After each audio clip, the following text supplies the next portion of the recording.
سلام بچه‌ها، به یکی دیگه از ویدیو آموزشی تیهو خیلی خوش اومدید. قبل از اینکه این ویدیو رو ببینید زنگوله رو روشن کنید، ما رو سابسکرایب کنید و بعد لایکمون کنید. اگه ویدیو قبلی دیده باشید الان متوجه هستید که میخوام ادامه مطالب ادوربز و فریکونسی ها رو برم جلو. شاید تا الان همه ما فکر می‌کنیم که همون ادوربز و فریکونسی همون always, usually, often, sometimes, hardly ever, rarely, never, seldom هستش.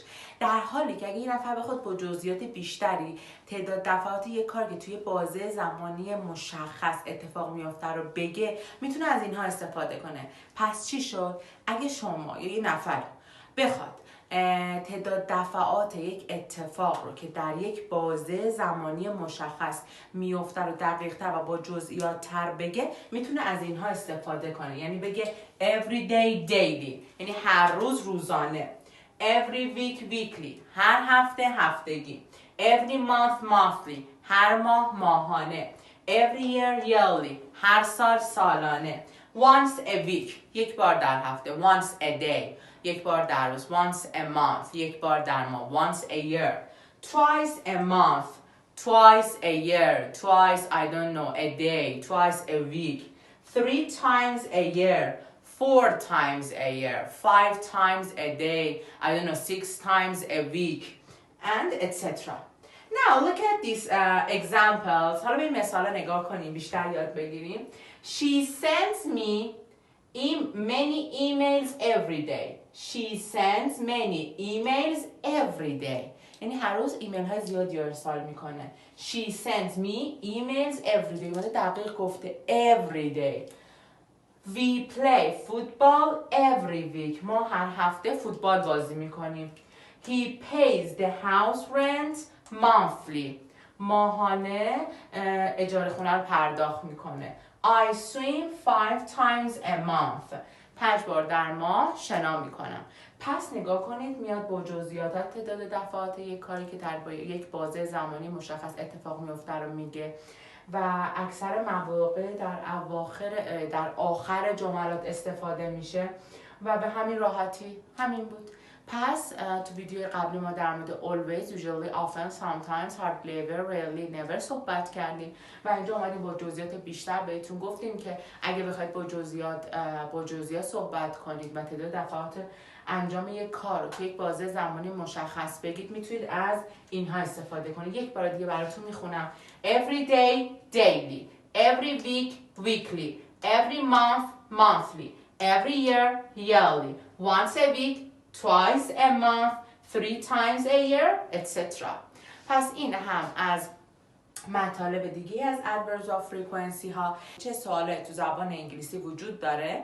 سوال اول how often هستش. For example, look at these examples. How often does she play soccer? How often does she play soccer? She plays soccer once a day. یعنی یک بار در فوتبال بازی میکنه. How often do you read historical books? هر چند وقت یه بار کتاب تاریخی میخونه. How often means هر چند وقت.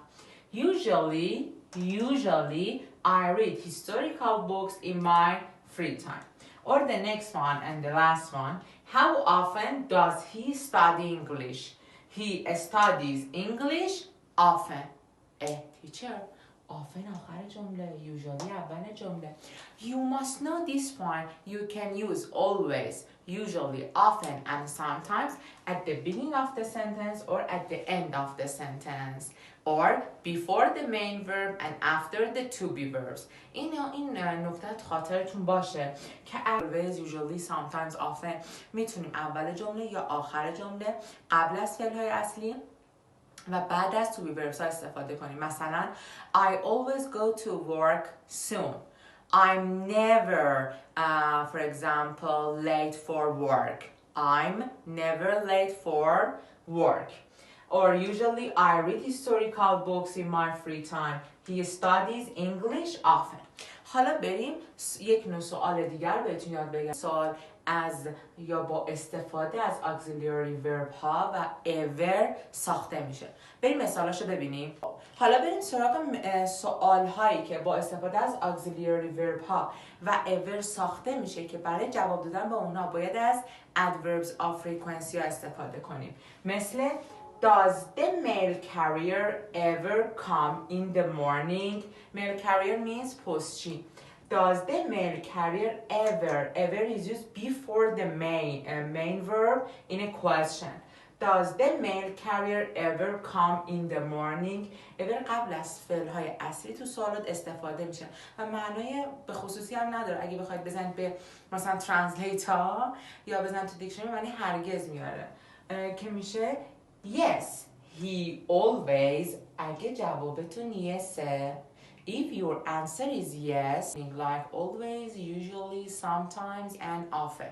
اگه جوابتون یسه باید که نشانه یا معنای مثبتی دارن. Yes, he always comes in the morning. The next one, do they ever go? Do they ever go? Ever is used before the main verb. Do they ever go out for dinner? مثلا شما میرن بیرون یا هر چند وقت بعد شما میرن مثلا ببین اگه بخوای فارسی ترجمه کنیم اینه هرگز شما میرن بیرون به معنی ever هرگزه، در حالی که شاید همچین معنای خاصی نداشته باشه تو فارسی. Yes, they sometimes go out for dinner. چون جواب دیسه با توجه به اینکه هر چند وقت یه بار میرن شام بیرون که همیشه میرن نمیدونم هر روز میرن و اینا باید از مثبت استفاده کنی. Yes, they sometimes یعنی always, usually, often, sometimes. حالا اینا گاهی اوقات میرن sometimes استفاده میکنیم. Yes, they sometimes go out for dinner. Does she ever do yoga? No, she never does yoga. Does اون دازه نیست، این دازه یعنی انجام دادن که با یوگا میاد و جزء فعل‌های اصلی. پس میشه no, she never does yoga. The next one and the last one, do you ever go to school late? No, I hardly ever go to school late. جواب نوه. پس بیا با توجه به این که چطوری دیر هر چند وقت بار دیر میری مثلا مدرسه، اینکه به ندرت یا هرگزه استفاده کن. hardly ever, seldom, rarely or never. من اینجا از hardly ever یعنی به ندرت استفاده کردم، گفتم no, I hardly ever go to school late. لطفا نگاه کنید، یاد بگیرید و نکات مهمش رو یادداشت کنید. مرسی از نگاه های قشنگتون که همیشه ویدیو ما رو نگاه میکنید، یاد میگیرید و به ما فیدبک های مثبت میدید.